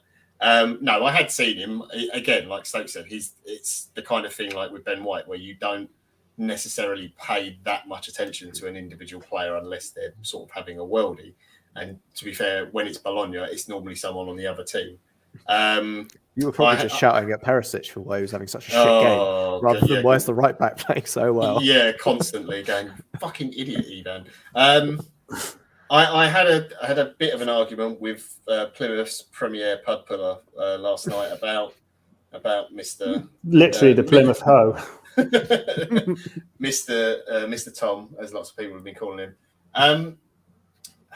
This argument over whether he's a centre back or a right back, he is a modern footballer who is what you would call all right. If you want to put it in technical terms and really wanky coach speak, he is a hybrid centre back, meaning that he has played right back, he's played centre back, he's played midfield. He can play right side, he can play left side, he can play centre of a three. He basically can play pretty much everywhere across a back 4 or 5. I think the only position he hasn't played is like left back or left wing back, although he's probably technically proficient enough to do that. He is not a particularly adventurous fullback when he plays there. That's less down to him and more down to the fact that Bologna obviously don't get forward very often. And they have quite I'm trying to remember the guy's name. I can't remember the geezer's name. Danny will probably have to look it up for me. Anyway, Bologna have a guy who plays ahead of him, who's quite a tricky winger and likes to go forward. and is a bit Pepe-ish in the fact that he doesn't like to defend. So Tom basically sits there and is very solid and reliable and lets his man go forward and do all his stuff. He's good with both feet. He's 6'2". He's really good in the air. I think someone did a stats thing on him, and he basically beat every single one of our defenders in terms of aerial duels for last season. He doesn't. I think he beat all of our fullbacks and all but one of our midfielders in terms of being dribbled past as well. He's very good in one-on-ones. To be slightly, I guess, perhaps culturally racist. I don't know. It might be. Apologies if this is any Japanese listeners. He's, in the Japanese sense, very hardworking and dedicated and studies proficiently the game. He really understands football. He's very intelligent. But he's, if you look at the way Man City play, in that their fullbacks like to come inside into centre midfield, and we've seen Arteta try to do that. Tierney isn't that kind of player. He's the Robertson mould or Trent Alexander-Arnold, get down the wing and get the crosses in. Tom is more of he can come inside and play in midfield if you need him to and spray passes about. I'm sure at Arsenal he'll get more of a chance to get forward and he'll have more of a licence to that. But my assumption is that if we play a back four, Tierney's going to bomb on and then he's going to tuck in as a third centre-back who has the ability to step out with the ball or play a long ball diagonally with his right or left foot so that if he does get pressured, he can play it off either foot. And if you need to, you could play him as a left-sided centre-back if you really want to as well, because at the moment, we don't have one until Gabriel's back. I actually think it's a really, really good signing. The price we paid for him is actually quite cheap. And I said on Twitter last night, the biggest praise I can give for him, sorry, I know I'm rambling on, is that Atalanta were looking at him. And if anyone's ever watched Atalanta play football, if you can watch Atalanta play football for 5 minutes and then tell me where each player, other than the striker, is supposed to be playing on the pitch and get 5 out of those players correct, I'll be well impressed because their system is fucking insane. If you think Bielsa's is nuts, Atalanta's is nuts, which is why they're so exciting to watch. And if he's smart enough to play for that team, as they were looking at him, then he's definitely good enough for us. So I think he's a really, really good signing. The people who say, he's from a mid-table team and a crap league and everything else, again, honestly, just, try actually watching a game in the Italian league. It's not like that at all. So can we sum it up as he's a right back until he's a centre back? That's how it works. I think he's exactly what we need him to be. As John alluded to, he's neither one nor the other, but he covers both. Yeah. And he can step into midfield as well. He's a very good, solid professional. And I think he looks really, really good as well. I think he's 22. 22. Yeah, he's played quite a lot of games already in Serie A. If you don't want to believe me, which is fine, because I'm just a bloke who watches Italian, I just happen to enjoy Italian football. I'm no football expert or coach or anything. If you go onto Twitter, you can see James Horncastle, Matt Bonetti, Adam, no, not Adam Somerton. God, who's the guy? I can't remember the other guy's name, but I've got a load of posts on. No, there's another one. But they all watch Italian, Serie A. They're commentators. They really, really know their stuff. They actually understand the game. They don't just watch Juventus and Inter Milan. They actually watch all the teams. They know a lot about Serie B and all the players coming up. Most of them knew about Conte before anyone really knew of him in terms of coaching. Obviously, people have heard of him as a player. But if you go and read what they've written about Tom as a player and interestingly, there was a really good piece about what he could do for Pepe, sort of unlocking Pepe's potential, or a Bukayo Saka if he wants to play from the right, is giving that security to whoever is playing on the right-hand side really unlocks that ability. Because the amount of times you think where you've gone, Pepe's not quite doing it in the game, he needs someone to either overlap for him or give him an option. He can do that. But then we got flooded so far down that side of our pitch and we got torn apart pretty much most of last season down that side. I know Tierney did get exposed a few times as well, but that was a real problem. And it just gives that level of security. And when you've got Odegaard, who has that natural tendency to drift to the right, it gives Pepe the option that he doesn't really need a fullback to go over there. Smith Rowe tends to like to go on the left, and that's where Tierney is. So you're giving the team more width and giving those players who should be the ones doing the damage to the opposition a much more stable platform to build off. So I think it's a really, really good signing. I'm very happy with it. I hope the chant takes off. It's probably not going to. It's a great song though. Anyway, it's very cheesy. I love it. Yeah, I think in terms of when I kind of first had a quick glance at him, it was a bit like, oh, this is an upgrade on Calum Chambers. It's that kind of right back that we've got. Someone big, strong, as we've just mentioned about Ben White and how he struggles potentially in the air. Well, you've got Gabriel and Taki Tomiyasu to deal with set pieces. Ben White can take that kind of other role within defence, probably just organising corners and stuff like that. And in general, I think he's got that recovery pace that we are missing from that without having to play Maitland-Niles. And there's a lot of things that we don't get from Maitland-Niles that we gain from having a dedicated right back who has played a hell of a lot of games in defence, understands in a league that is very tactical. You've got to be a smart player to play in Serie A, especially in defence, because of how much shopping and changing goes on there, and really disciplined. So I think, as you've agreed, it looks to be a really interesting signing for us, and hopefully it gets us at least a point to put on the table. Last time we signed a Japanese player, we won the league, so it's all good omens. Rio Miyachi. Inamoto. Shit! No, fuck! I forgot about Miyachi. God damn it! All right, okay. I was thinking Takuna Asano. Oh, come on, Josh. I'm not going to remember these ones. Apologies to those two players. I'm sure you're doing something somewhere. That's all right. I'm sure we won an FA Cup when we signed Takuna Asano. Oh, maybe. Yeah. Probably. It's about that era. We can just say it and then just go and just leave it. It definitely happened. No one remembers. There we go. Definitely. Miyachi joined us in the 04-05 season. I don't know. Something happened. Who knows? But yeah, we can go forever in terms of ins and outs. Views on Tom. Let's get your views on Tom. He's not a centre back. There we go. Yeah, sorry, Danny. Never heard of him. There we go. I would say as well, friend of the podcast, although he hasn't been on for ages, and if he's got this far listening through a podcast, I'd be amazed. FK did a good breakdown with another Italian journalist on Tomiyasu on his channel Latte Firm. Although the Italian journalist did say that this side is now built for Antonio Conte to come in and take it, which I take with a heavy pinch of shame FK didn't put as much Parmesan effort in BW as he does with the Latte Firm. I thought we wouldn't be where we are now. Cheers, FK. Thanks, FK. Built for Antonio Conte if someone gives him 500 million to spend and an unlimited wage bill. Yep. To basically replace all the players that you brought in from because they just want all the players.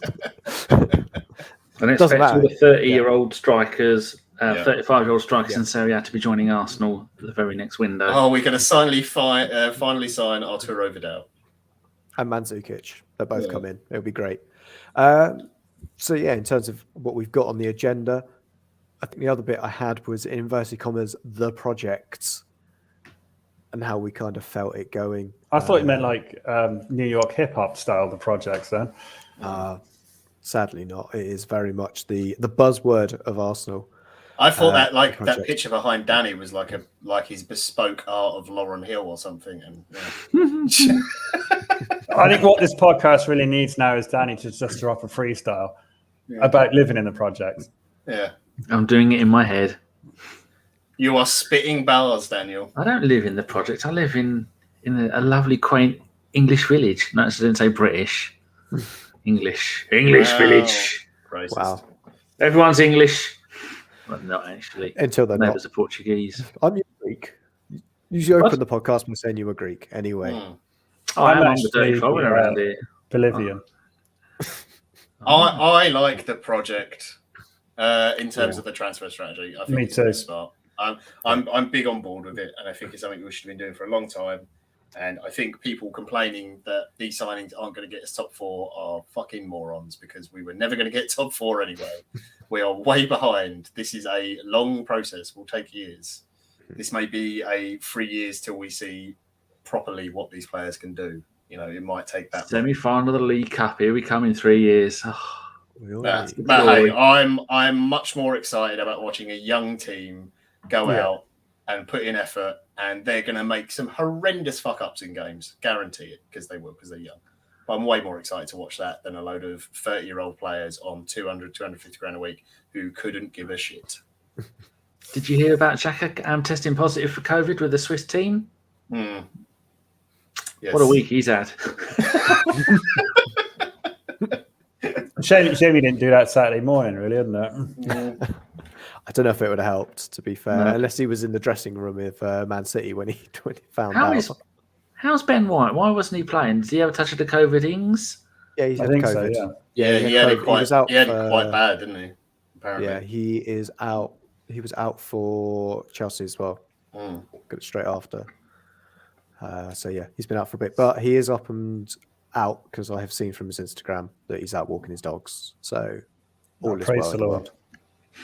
I think the thing with the whole project thing is you just have to. I know it's annoying, but you just have to wait and just see what happens. Yeah. Whether it's Arteta, who is the manager who leads these young players to something spectacular. Probably not. Probably not. Like Danny said, it probably is maybe the next guy or the guy after that who comes in who really benefits from this. It might be the next manager. It might be two managers down the line who really benefits from this strategy. But this is what I would like the club to do going forwards. It's a way to generate more revenue from the club, so you can eventually, expand on your targets, and maybe one summer you can go, here's a £72 million on a player who's actually worth the money, not you, Nicolas Pepe. How many more losses in a row, John, in the league would you accept before you're on the Chris Carpenter, let's hang Arteta until he's dead brigade? I wouldn't hang him at all. It's a bit. We lose 5 games in a row. If we lost the next 5, then I would say it's probably time to pull the plug. My problem is, who do you bring in? And if he goes, does Edu go as well? I think Edu should go regardless, to be honest, because I think he has failed in terms of outs, and some of the stories I've seen about him haven't been great. But I still have sympathy for Arteta because I think there's fucking no structure at all above him. It's not his fault. I'm not saying he hasn't done things wrong. I think he's got some things terribly wrong in terms of on the pitch and some of the tactics. But I wouldn't hang the guy. I want him to do well. I still think he's going to be a good manager one day. It probably won't be at Arsenal. I think he is going to be one.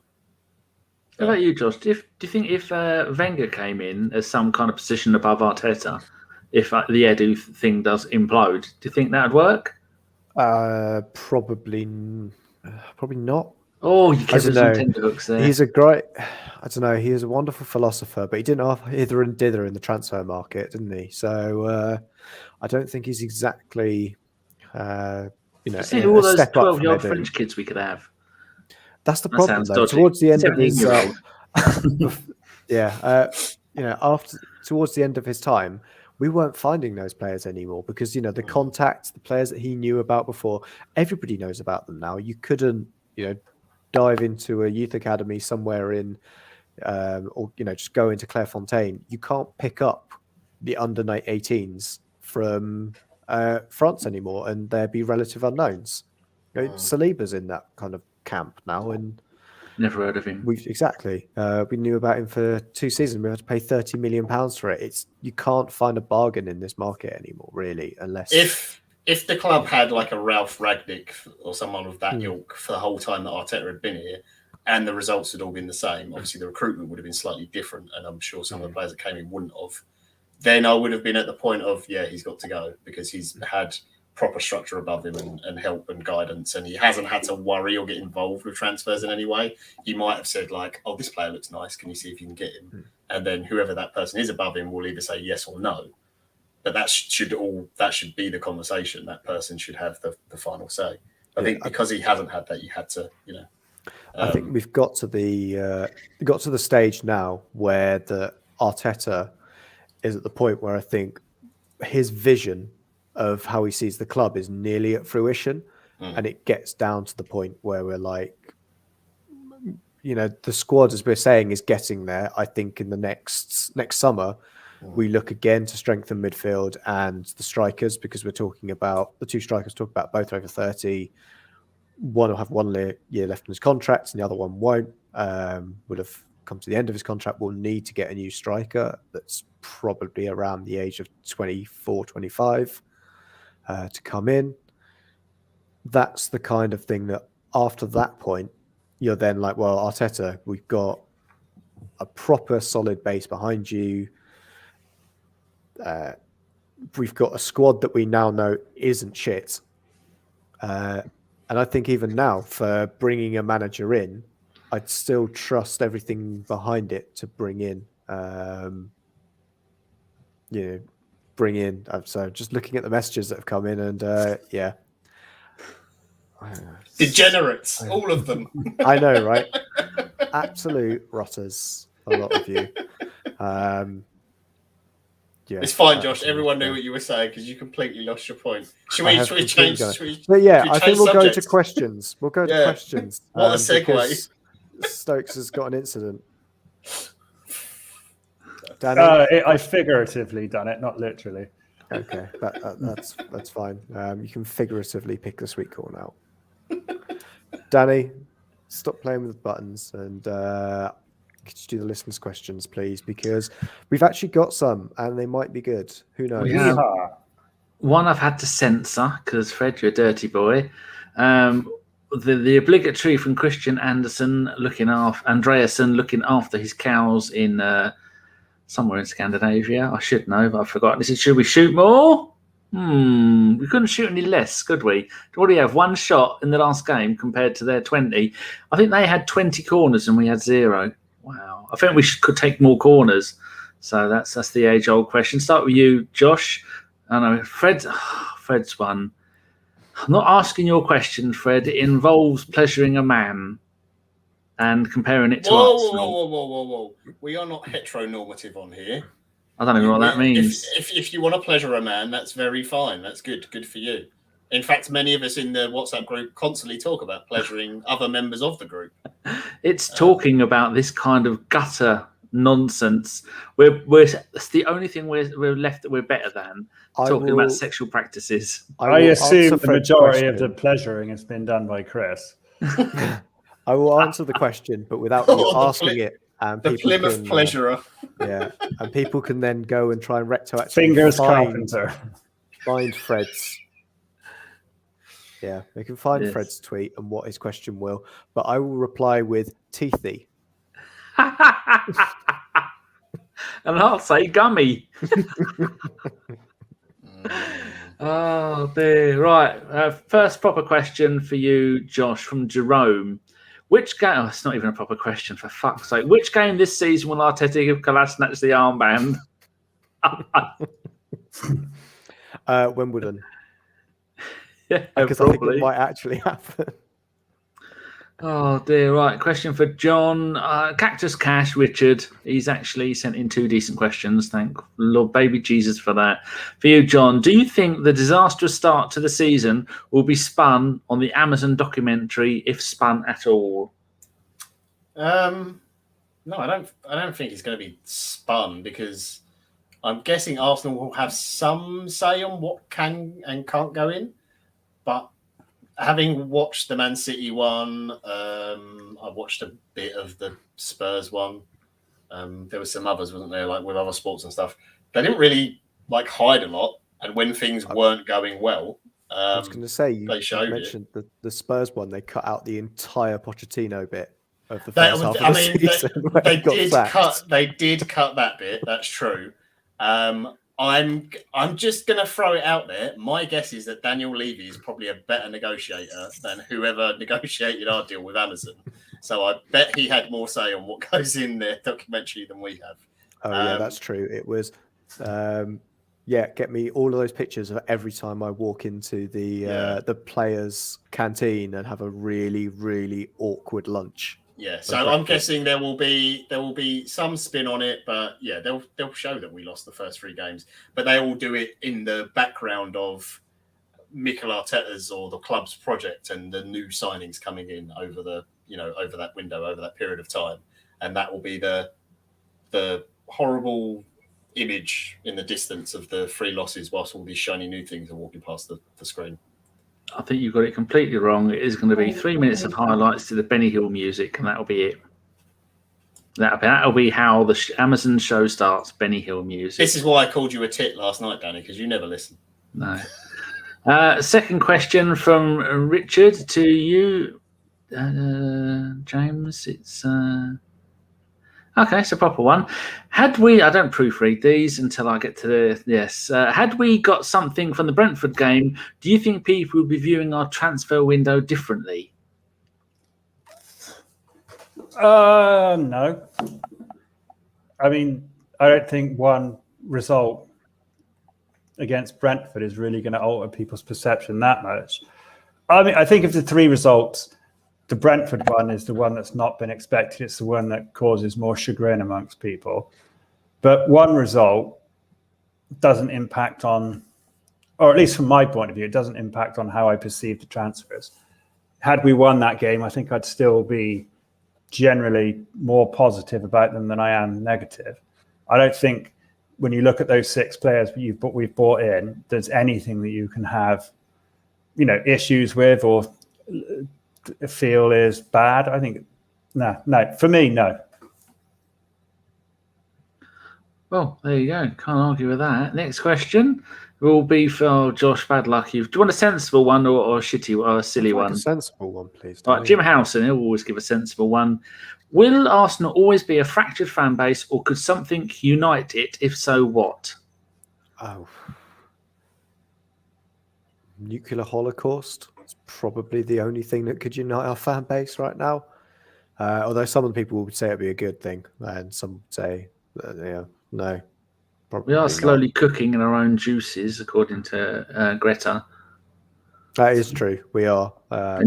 And who's in? Oh, Ellis and Nick will be one of the first 2 to go. I'll be fine because I live on a hill. Although next to the coast, we'll be fine. I'll see it come up and I'll see my neighbours drown first. But good. Yeah. Yes. I mean, nothing will ever unite us. I bet even if we win stuff, they'd still complain because some of them make a living out of complaining. Someone will complain that a micro moment within a final where we batter Man City 8-0 in the Champions League final, and something will have happened at 0-0 where someone will go, "That's ridiculous." What will unite Arsenal fans is somebody being a fucking idiot. It'll be one of the players doing something catastrophically dense, and it will just unite everyone in their disdain for that act. But then there'll be somebody like John who will be like, "That's amazing. Wish you'd done it again." What this thing is, right? I was trying to think of something really stupid, and my first thought was like, I don't know, for some reason. How about the club captain? I was going to say the club captain telling everyone to fuck off. I didn't think it was that bad. I thought the fans deserved it, to be honest. Yeah, I agree with that. Yeah, I was thinking, what if Guendouzi came back and just like halfway through a game, just like helicopter dicked at the ref or whatever, and everyone would be like, "God, what a moron!" But it'd be like the one time I'd be like, "We all know who'd defend him, don't we?" Oh yeah, but it's weird because it's the one time I'd be like, "I kind of like that. It's quite funny." Probably the best thing you could do in an Arsenal shirt. Right, so next question is for you, John, from Bald. No, it's not. It's from Tone. When do you reckon the generational one will get sacked? I know we covered this a little bit. The generational one, Nicole. When do I think he'll get sacked? I think the club will give him the whole season unless it gets to like Christmas and we are, I mean, I don't even think we'd probably need to be bottom. If we're like well off, not necessarily like 6th or 7th, but like well off being in the race for one of those spots, then I think that's more likely. But I think everything that's come out from the club and the way they're trying to do the recruitment and everything else, it sounds like, and from other whispers I've heard from people and stuff, it sounds like they really want Arteta to do well and they really do believe in him. So I don't know. I can't see it happening, to be honest. If like, even if we finished 8th again, I could honestly see them saying, no, he's still got next season as well. From my point of view, if they're not thinking about it, then it's catastrophic bad management. If they're not, putting some sort of, preliminary plan into place, then it's just bad management. My problem is that it's probably gone through their head, but I don't think they've put anything in place in terms. No, of you're probably right. I think what will save him is the blind faith they've got in him, and the fact that the people don't know how to run a football club is the problem. Yeah, I reckon. To answer the same question, if it's not out of place, I think he's gone by December if we don't improve.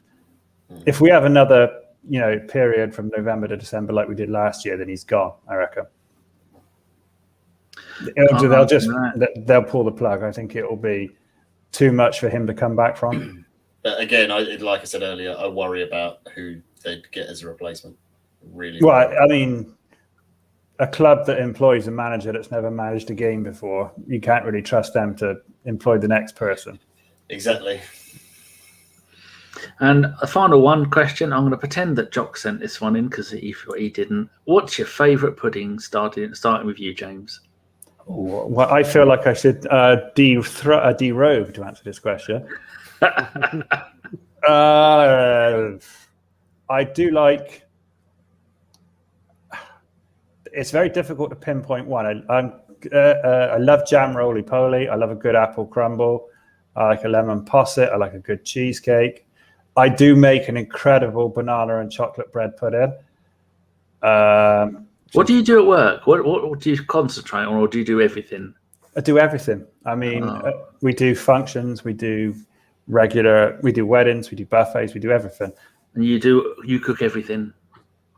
Majority of things, yeah. I mean, if you know the industry at the moment, things like certain desserts, pastry, no one makes them anymore. But to answer the question, if you would say to me right now, what would I want for a dessert?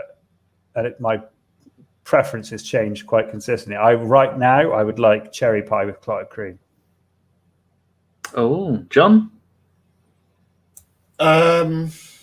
Weirdly, my dad said to me the other day that I look like a fat version of that Fred chef bloke from First Dates, which I thought was a really charming way to say hello to me after I got a picture of myself and my two sisters for my mother for her birthday.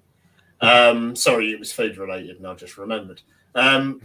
My favourite dessert, Danny, is your mum. Oh, if you heard the beginning of this podcast, that could well be on. Before we started recording. No, favourite dessert. I don't know. It's really tough. I haven't got a massive sweet tooth, to be honest. I'm more of a savoury kind of guy. But no, Stoke said one actually. I haven't had for years, and now I kind of want one. Jam roly poly. And I had one for donkeys. Yeah. Oh, it's an old classic. It's one of my favourites. You don't see it anywhere nowadays. Yeah. I think it's because it's a suet pastry and people don't really like to make it, but it's good when it's done well. It's brilliant. Yeah. My one is pear crumble. We've done with brown sugar and vanilla custard. The white custard. Is it vanilla custard? Creme anglaise? No, none of that stuff. Just white custard rather than yellow. None of that foreign muck. None of that foreign.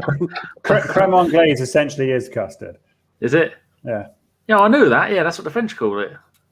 So yeah, my mum makes a lovely one, and so does Anna. But I can't have it during the winter because it's gluteny and it makes me poorly. And handing the show back to Josh. Good luck with the end of this. What's your favourite one, Josh? Mine would be a Cartmel sticky toffee pudding. I expected you to say vanilla ice cream. Do you like sticky toffee pudding classically made with the dates in it? I will eat through the dates begrudgingly. See, I think you've got to have the dates in it. I love it with the dates in it. I thought Josh was going to say something with avocado because he's just younger than all of us. No, if you want me, do you know what you can make amazingly with avocado is brownies. Really, avocado brownies. Okay. Put avocados and chocolate brownies. It's really, really good. No, but I would say it would be with a lactose-free. For fuck's sake! Oh no, don't. Ice cream. Maybe ice cream. We have to have in stock. We have to have vegan ice cream, and it's like perfume chalk. It's fucking dreadful. But the Swedish glaze is the best one. The only place avocados belongs in the fucking bin.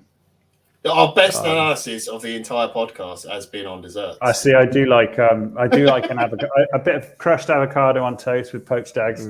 It's golden. Plenty of bit of salt on it. because Dirty. avocados are weird. It makes me feel sick now. I've got 5 bags of Marmite to eat in a minute. I like to smear avocados over your mother's breasts, actually. That's a lot of avocado. Oh dear! Wow. Quick, Josh, end it now. I was gonna say, does anybody have any shout outs? But to be fair, they're all gonna be for John's mum. So not John's mum. Well, one for your mum because why not? You've already mentioned her, but definitely for Danny's mum. She'll be glad to hear this. She'll be wanting your phone numbers. She's already got mine. I hate to bring the mood down, but we should say it is Antonio Reyes' birthday today. He would have been 38 today. Yeah, that is a shame. Arsenal put out some lovely tweets and some great pictures of him. So yes, amongst all the avocado breast smearing avocado, I know what I meant. We are thinking of Antonio. That's as well. So, no kind of age to go, isn't it? No, it's terrible.